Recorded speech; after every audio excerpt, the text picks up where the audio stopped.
ध्रुव दाई होइन, हाम्रो जेठाबा हराएको पनि 7 दिन बितिसक्यो, केही खबर छैन। हाम्रो गाउँलाई नि कस्तो दशा लागेछ। त्यही त, चिच्याको आवाज पछ्याउँदै जङ्गलसम्म गएको त खबर थाहा छ। त्यस पछाडि न सास छ न लास छ, चिनो चपेटो केही नै छैन। खै ध्रुव दाई, आज पनि गाउँलेहरू त खोज्न गएका छन् जेठाबालाई। कतै भेटाइन्छ कि भन्ने एउटा झिनो आशा त मनमा छ। खै भेटाइन्छ कि भेटाइँदैन आज पनि। ओ नरेनहरू त आए, तर के खबर ल्याएको नि? जेठाबाका मान्छे त परै जाओस्, दसैँ प्रमाण समेत भेटिएन त्यो जङ्गलमा। आज त प्रहरी समेत अजित भए। प्रहरीको अनुसार कसैले अपहरण गरेको हुन सक्ने आशंका छ। त्यो पनि तपाईँको कुरा त ठिकै हो। आखिरी जेठाबालाई लगोची कसले त? होइन, हाम्रो जेठाबाले कसको के बिगारेको थियो र? अब त जेठाबा नै नभएपछि जेठाबाको लोकप्रियता बारेमा डाहा गर्ने कोही भएन। खै त, हप्ता दिन भइसक्यो सारा गाउँलेले जङ्गल जोडेको, अहिलेसम्म अत्तो पत्तो छैन। लत्ता कपडा त भेटिनु पर्ने हो। होइन, हाम्रो गर्दै भन्दै लाँदाखेरि नि अब त्यो हाम्रो जेठाबालाई चाहिँ होइन वन झाँक्रीले पो लग्यो कि क्या भाइ? क्या गधाको बुद्धि स्यालको सिङ, जङ्गलमा बनझाँक्री पनि पाउनु पर्यो नि त।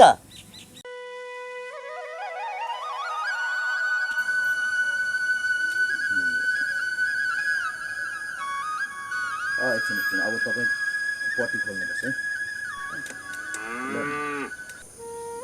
ल बाजे, अब तपाईँ पूर्ण रूपमा स्वस्थ भइसक्नुभयो।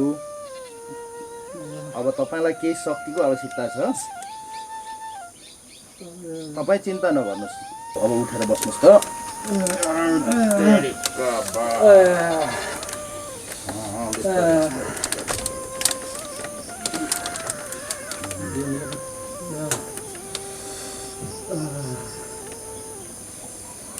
तपाईँ चिन्ता नगर्नुहोस्, आरामले आँखा खोल्नुहोस्। बा म कहाँ छु?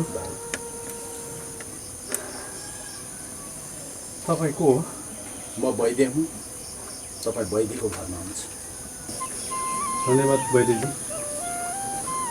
तपाईँले मलाई पूर्ण जीवन दिनुभएकोमा। तपाईँ मेरो भगवान हुनुहुन्छ। तपाईँको गुण। बाजे, गुण होइन, हाम्रै वन जङ्गलमा पाउने जाति प्रजातिका ओखतीहरूले गरे। मैले त बस जम्मा गर्ने गरेँ, जम्मा गरेर त्यो तपाईँलाई खुवाउने र पिलाउने काम मात्र गरेँ, र यो मेरो कर्तव्य हो। र वैद्य हुनुको नाताले यति गरेँ। ती ओखतीहरूको संरक्षण र भौतिक सेवाहरू तपाईँकै त हुन् वैद्यजी। बाजे, हाम्रो वन जङ्गलमा पाउने औषधिहरूको सम्मिश्रण गर्ने काम मात्रै गरेको मैले। अनि सेवा नि?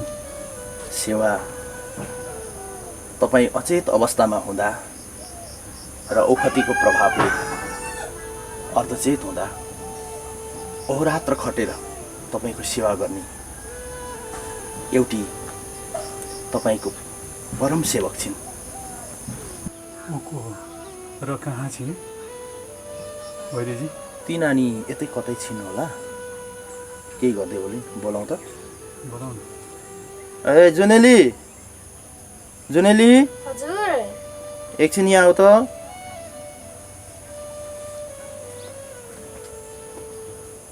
देविका, तिम्रो त्यो मुहार उगार त।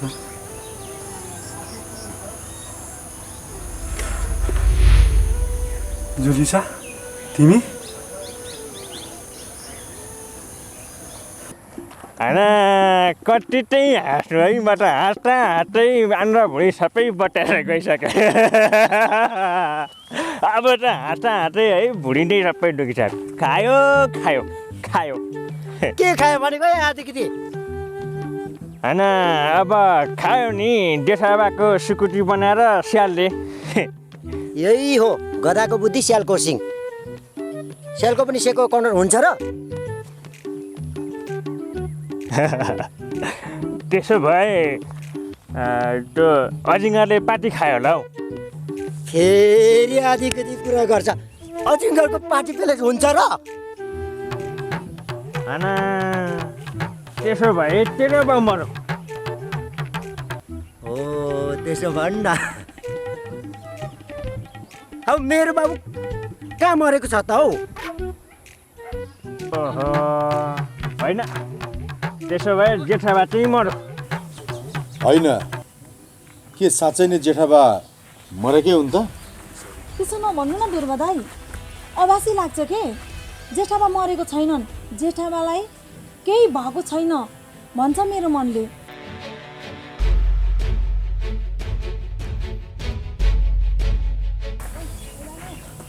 हो जेठाबा मरेका छैनन्, कसैले मार्ने उद्देश्यले उहाँलाई प्रहार गरेको। तर सायद ईश्वर उहाँको दया थियो, त्यसैले बेहोस मात्र भएका थिए।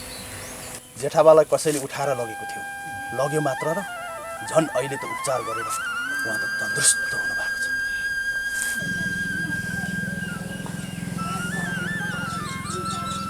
को त्यो? जेठाबाको मात्रै होइन, सारा गाउँलेहरूको भावी बनेर आउने। त्यही त अब मात्रै है, अब भुँडी दुखेर मात्रै मरे है भनेपछि स्यालको त्यो सेकुवा पनि भएन है, केही पनि भएन होइन त। मात्रै साह्रै घुटी लगाएर आएर त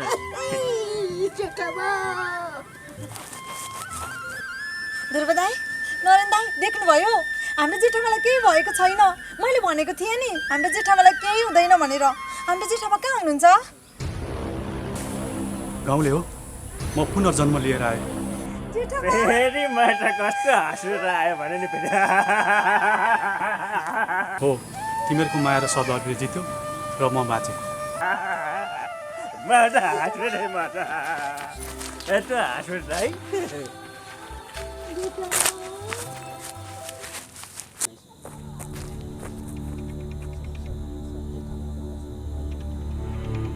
के भन्छ यो दशहरी? कालले भेजा हालेपछि छोडेर हिँडेको त्यसलाई।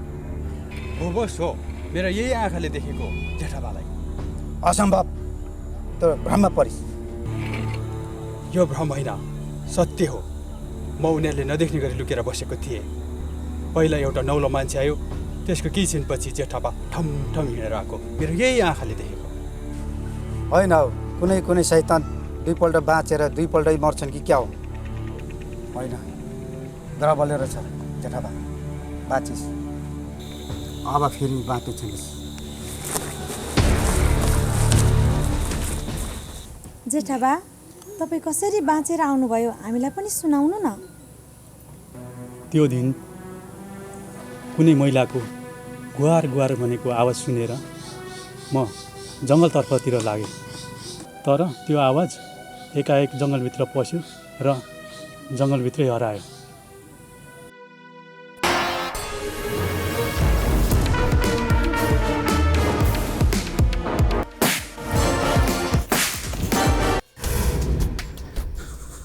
तिमीहरू को?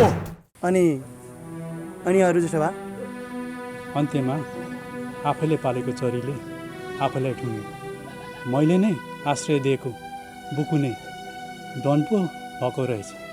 त्यसपछि उसले मलाई मरसन्न हुने गरी प्रहार गर्यो।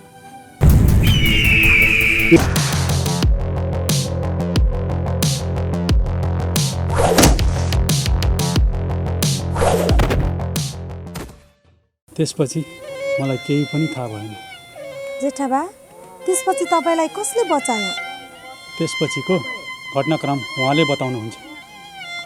त्यसपछि म जडीबुटी खोज्दै त्यहाँ आइपुगेँ। मैले उहाँलाई मन्द गतिले ढुकढुकी चलेको मात्र भेटाएँ। त्यसपछि उहाँलाई मैले वैद्यखाना लगेर उपचार सुरु गरेँ र अहिले तन्दुरुस्त भएर यहाँ तपाईँहरूको सामु हुनुहुन्छ। ए जुनेली, हजुर। एक ग्लास तातो पानी लिएर आऊ त।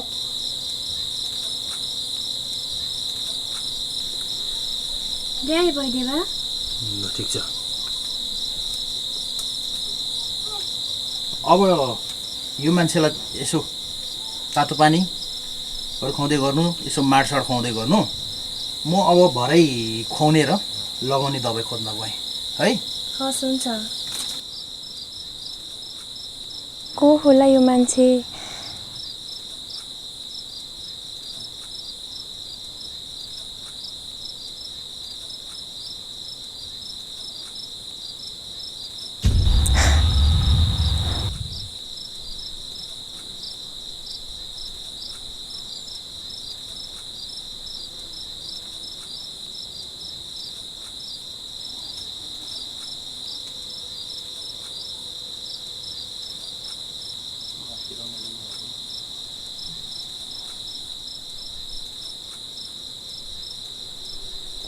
जुनेली नानी, ल मैले औषधि ल्याएर आएँ। अब यो औषधि मुख खोलेर 2 चम्चा खुवाउने। एकदम यो प्राणदायक औषधि हो है। हुन्छ भइदेवा।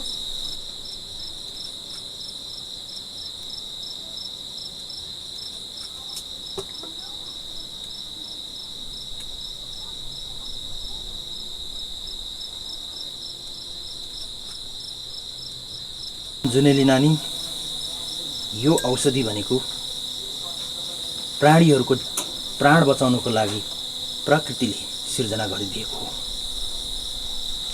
अब केही छिनमा नै यो मान्छेको होस आउनेछ। यी ओखतीहरू कष्ट निवारक र शक्तिवर्धक हुन्। यो ओखतीले दुखेको शान्त गर्ने र शक्ति प्रदान गर्ने गर्दछ। अहो, टाउकोमा त कस्तो ठुलो चोट लागेको रहेछ।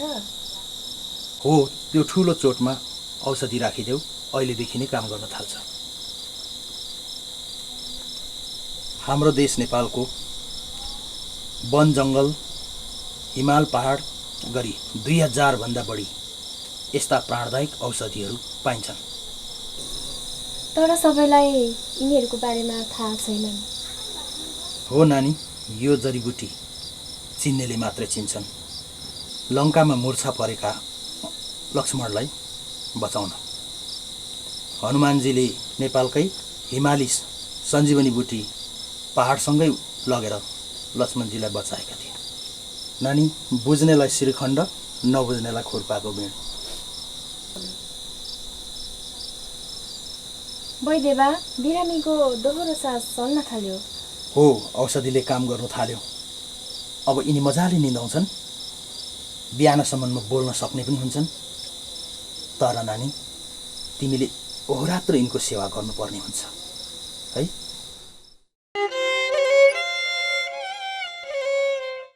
अनि जेठाबाको ज्यान बचाउने भगवान् त तपाईँ पो हुनुहुँदो रहेछ। त्यो करामत त जडीबुटी र उहाँलाई ओहरात्र खटेर सेवा गर्ने जुनेलीको हो। जुनेली को त्यो जुनेली? त्यो जुनेली त हाम्रो घरमा भर्खरै बिहाको बाछीको नाम पो थियो त हौ। जुनेलीको बारेमा त म भन्न सक्दिनँ। जुनेली स्वयंले भन्ने छिन्, उनी यहाँ आउन मानिनन्, बरु उतैतिर जाउँ।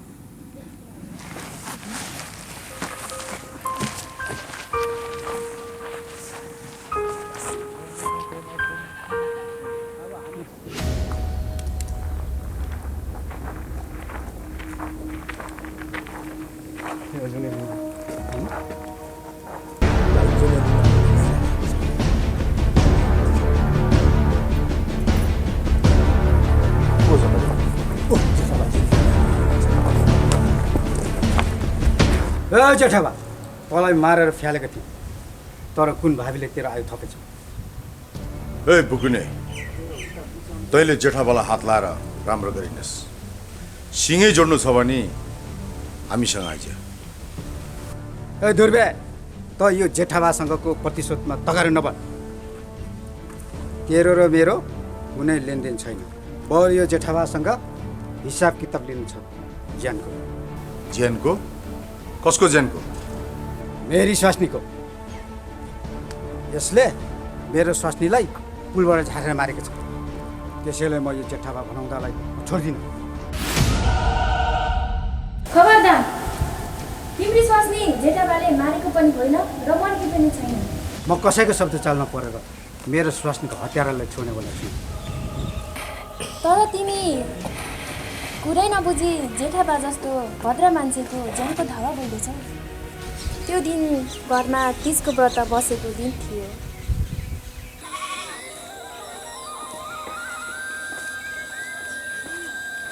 भाउजू, ए भाउजू, को हो? म हो भाउजू। ए बाबु पो हुनुहुन्छ? आउनुहोस् न, यतै बस्नुहोस्।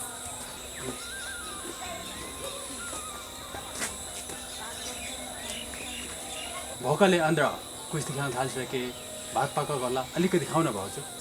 के को भात पकाउनु? आज तीजको व्रत बसेको दिन व्रत बसेकी छु आफू त। बोसलाई त पकाएको होला नि। छैन नि पकाएको, आज कामले बुधबारे जानुभएको छ। जान्छन् काममा। तिमी चाहिँ दाइको लागि व्रत बस्ने, ऊ चाहिँ भने केटी लिएर रक्सी र मासु लुडाइरहेको छ। मक्ख परेर बस न काममा भनेर। होइन के भन्छ यो मोरो? साँच्ची हो भाउजू, मेरो यो खुदै आँखाले देखेको होइन रहेछ भने यो आँखा फुटिजाओस् कि म मरिजाउँ। सत्य हो त यो कुरा? सत्य सत्य, धरौँ धर्म। उसो भए म बाँच्नुको के सार? ऊ आउनुभन्दा अगाडि नै म मर्न जान्छु। ल भाउजू, जे सिकै गर, म चाहिँ लाग्यो।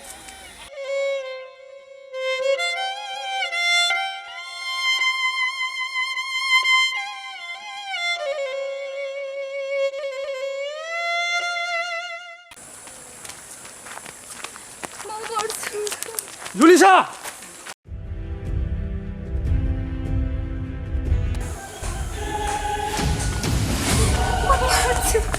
ए नानी, त्यसो गर्नुहुन्न, पर्ख पर्ख।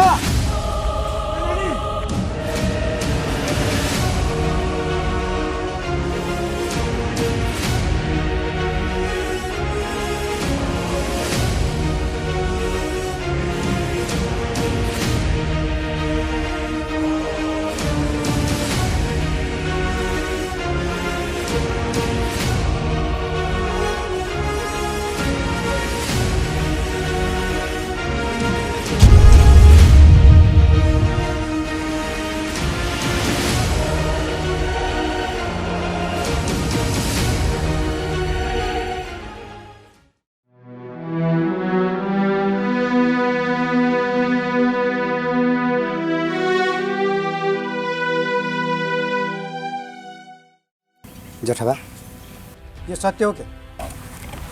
यो घाम जस्तै सत्य छ। तर यो टङ्केले त फुलबाट झारेर मार्यो भन्थ्यो त। यो बदमास टङ्केको कामै यही हो, कुराको फुल पार्ने। यसको प्रमाण के छ त? मसँग छ प्रमाण, तर ऊ मरिन, खोलाले बगायो मात्र। उसलाई बचाउने भगवानको एक अवतार पाइयो र ऊ बाँची। के ऊ जीवितै छ र? त्यही त भनेको हो र? जीवितै छ, उसलाई खोलाले बगायो मात्र। वैद्य खानामै बसी ऊ घर आउन मानिनन्। को हो वैद्य भनेको? वैद्य भनेको म। मैले नै तिम्रो श्रीमतीलाई बचाएको। त्यसपछि कहाँ गयो त ऊ? वैद्य खानामै बसी। यो सत्य हो के? अझै पनि मलाई भ्रमको जालमा राखेको जस्तो छ। यो भ्रम होइन, जुन घाम जस्तै सत्य हो। तिमीले जुलिसा तिम्रै अगाडि उभिएकी छिन् जुनेली भएर। लौ हेर।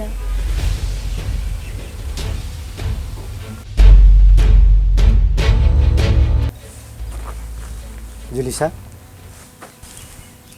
जेठाबा, तपाईँले जे सजाय दिनुहुन्छ दिनुहोस्, म भोग्न तयार छु।